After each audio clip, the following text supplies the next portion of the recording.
बहुत सारे लोग 2024 में दाएं बाएं लेफ्ट राइट टेमोटेशन, ऊपर से आपदाएं, प्रॉब्लम, भूकंप पर भूकंप, तूफान पर तूफान। 2024 पूरी दुनिया को हिलाने वाला है। 2023 ने इतना नहीं हिलाया जितना 2024 हिलाएगा। लेकिन परमेश्वर का आत्मा यह भविष्यवाणी आपको डराने के लिए नहीं कर रहा, क्योंकि उसने बाइबल में लिखा है जो विश्वास करते हैं उनके सिर का एक भी बाल बांका नहीं होगा। आमीन। मैं देख रहा हूं एक भूकंप आ रहा है, सुनामी लहरें आ रही हैं, यूएसए, इंडोनेशिया, चाइना और गुजरात में भूकंप देख रहा हूं।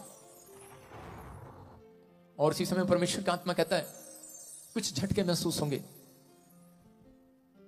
यह परमेश्वर की ओर से, जहां भविष्यता खड़ा है उस देश पर परमेश्वर दया कर रहा है यीशु मसीह के नाम में। आप सुनेंगे ये भविष्यवाणी है, उस सालों से मैं बोल रहा हूं कि जो मुझे भविष्यता नहीं समझते वो समझ लेंगे 2024 में। जिनकी आंखें बंद हैं उनकी खुल जाएंगी। आमीन। बहुत सारे देश की इकोनॉमी डाउन होगी, आर्थिक तंगी आएगी। यूएसए में वहां के राष्ट्रपति को हटाने के लिए बातें चल पड़ेंगी, प्रॉब्लम्स आएंगी। एक देश ऐसा बम गिरेगा, तबाह हो जाएगा।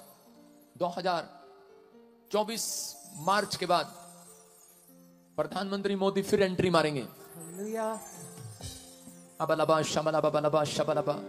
एक पूर्व साइड में एक पुल, बहुत बड़ा बांध गिर जाएगा, 80 से 100 लोग वहीं मर जाएंगे। बहुत सारे लोग। इंडोनेशिया, चेतावनी दे रहा हूं तुझे यीशु मसीह के नाम में, मेरे अंदर से होकर, कि छोड़ दो वो लाइन। परमेश्वर का आत्मा आगाह कर रहा है।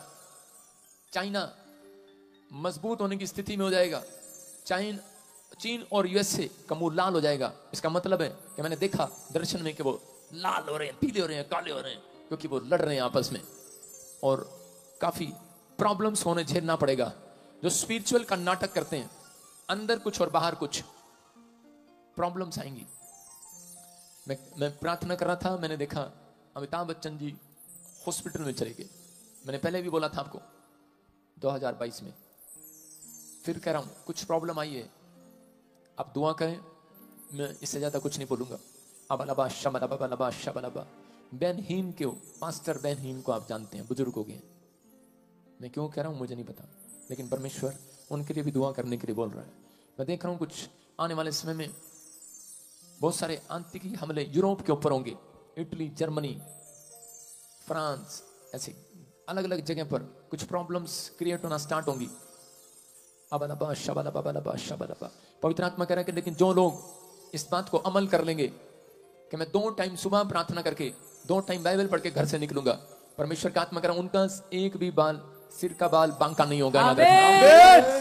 गॉड आपका फेवर करेगा इन सब बातों में। मेरा परमेश्वर फेवर करेगा आपका यीशु मसीह के नाम में। ब्रिटेन का नया किंग बनाया जाएगा, हैरी होगा उसका नाम। कोई पॉप हटा दिया जाएगा पुराना। मैं फिर कह रहा हूं कि पवित्र आत्मा बात कर रहा है जिनके नाम ANRSGHPKL से, R से, ND से, D से, आपके ऊपर कोई भी पुराना कोर्ट केस होगा, आप जीत जाएंगे यीशु मसीह। आपका फेवर करेगा परमेश्वर। 2024 आपके लिए आशीष भरा उनके लिए। मैं कह रहा हूं जिन्होंने बुराई करना छोड़ दिया, चुगली करना छोड़ दिया, परमेश्वर का आत्मा कह रहा है ये साल आपके लिए तैयारी का साल होगा। कुछ चीजें आपको दिखाएगा। कई जगह ठंड पड़ती होगी, वहां गर्म हो जाएगा। पहाड़ियां बर्फ की पिघल जाया करेंगी। आप कहेंगे यहां तो ठंड थी, कुल्लू मनाली हम ठंड मनाने गए थे, वहां गर्मी लग रही है। आपको मौसम के क्लाइमेट चेंज होते नजर आएंगे। जो आप सोच रहे हैं वो नहीं होगा। कई जगह पर आपको सूखे की गुड न्यूज मिलेगी।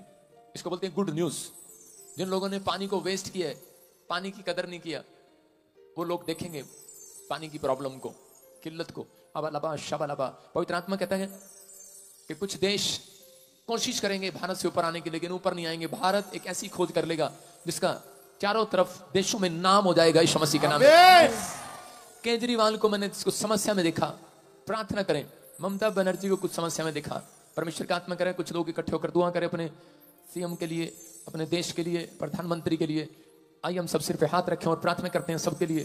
परमेश्वर का आत्मा बात कर रहा है। मैंने कहा कि आप पहचान नहीं पाएंगे, इतने चमत्कार होंगे 2024 में। जवान लोग भविष्यवाणियां करने लगेंगे। 2024 में यूपी। जय मसीह की। God bless you all of you. प्यारे परमेश्वर के प्यारे बच्चों, आज मैं आपके पास परमेश्वर के उस ध्यान देने वाली बातों के ऊपर गौर करना चाहता हूँ, जो आप लोग जानते भी हैं, परंतु वो चीज़ हमें दिखती नहीं है। क्यों नहीं दिखती है? क्योंकि ये मेरा अनुभव है। मैं आपको बताना चाहता हूँ कि जिस तरह से हम परमेश्वर के जीवन में आते हैं, तो हमारे जीवन के अंदर हमारे जीवन को बदलता हुआ हम देख पाते हैं। और उसी कारण हम जब मसीह बन जाते हैं, तो परमेश्वर की योजना की तरफ हमारा हृदय और हमारा मन उसी तरफ जाता है। चाहे हम ना चाहें तो भी हमारी आत्मा परमेश्वर को ढूंढती रहती है। परंतु होता क्या है, मैं जो चीज आपको ध्यान देने वाली बात बताना चाह रहा हूँ, वो ये है कि जब हम नाना प्रकार की बुराइयों में पड़ जाते हैं, नाना प्रकार के कठिनाइयों में रहते हैं, हम प्रार्थनाएं करते हैं, उसका जवाब नहीं मिलता। परंतु क्यों? जबकि परमेश्वर ने हमारे लिए अपनी जान दी है, वो क्रूस पर उसने लहू बहाया इसी दिन के लिए कि हम लोग ये ना कहते रहे कि हमारी जिंदगी कब बदलेगी, और ये ना कहते रहे कि ये रोग हमारे कब ठीक होंगे, और ये ना कहते रहे कि हमारे लिए ये व्यक्ति प्रार्थना करेगा तो हम चंगाई को पाएंगे। ये सब चीज का उत्तर हमारे अंदर ही है, क्योंकि परमेश्वर ने हमें जब चुना था, तो उसने हमें ये नहीं देखा था कि हम किस रूप में हैं, किस स्वभाव में हैं और किस प्रतिक्रियाओं पर जीवन जी रहे हैं, परंतु उसने हमारे हृदय को जांच लिया था। उसने हमें हमारी माता के गर्भ से वचन के अनुसार हमें चुन लिया गया था। परंतु आज हम इस संसार में भटके हुए हैं, हम लोग परेशान हैं, हम लोग अपनी आत्मा को शांत नहीं कर पा रहे हैं। पर उसका कारण क्या है? हम क्यों अवेयर नहीं हो पा रहे? क्यों हम अपनी प्रार्थनाओं को पूरी तरह से होते हुए नहीं देख पा रहे? इन सब के ऊपर मैं आपको वो चीज बताना चाहता हूँ जिस पर आप ध्यान देंगे और परमेश्वर के जीवन में अपनी सफलताओं को, अपने छुटकारे को और अपने उद्धार को पा लेंगे।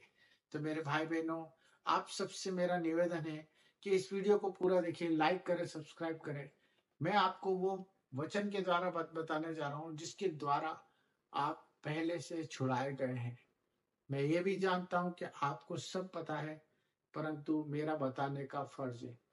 तो जो आज चारों तरफ विषय चल रहा है, धर्मांतर जो चल रहा है, सर्विसेज के बारे में, जो पास्टर ही पास्टर के ऊपर उंगली उठाया जा रहा है, जो आज चल रहा है, आप देख पा रहे हैं कि हम लोग जब मसीहत में आ गए हैं, तो हम खुल के क्यों नहीं जी पा रहे, हम खुल के क्यों नहीं बोल पाते, हम अपनी बात, अपना प्रचार, जो हमारी आत्मा हमें बोलने को रोज रोज कोसती है, और हम अपने घर में ही परमेश्वर का प्रचार नहीं कर पाते। मैं देखता हूँ कि बहुत से घरों में परमेश्वर की बात को रखने के लिए भी इंसान मौके को देखता है।